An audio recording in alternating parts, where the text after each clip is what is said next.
యూజువల్గా వైరస్కి అలాంటి లక్షణాలు ఉండవండి.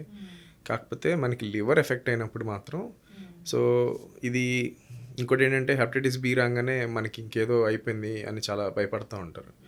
సో టు బీ ఫ్రాంక్ మీ బాడీలోకి ఒకసారి వైరస్ వచ్చిన తర్వాత లివర్ డ్యామేజ్ అవ్వడానికి 30 to 40 ఇయర్స్ టైం పడుతుంది. సో మీరు కంగారు పడాల్సిన అవసరం లేదు. యూజువల్గా ఇది ఎప్పుడు డెడ్లియర్ ఎప్పుడు ప్రమాదకరం అంటే మదర్ నుంచి కొంతమందికి పిల్లలు వర్టికల్ ట్రాన్స్మిషన్ అంటారు.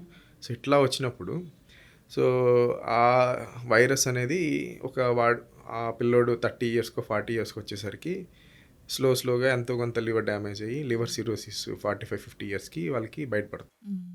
సో ఇలాంటి ప్రమాదకరం. సో మిడిల్ ఏజ్లో ఏదో మనం పొరపాటున టాటూ వేయించుకున్నప్పుడు లేకపోతే ఇంజెక్షన్ యూజ్ చేయడము లేకపోతే సర్జికల్ ఎక్విప్మెంట్ వల్ల రావడము బ్లడ్ ట్రాన్స్ఫ్యూషన్ వల్ల వచ్చి ఉంటే వాళ్ళకి చాలా టైం పడుతుంది.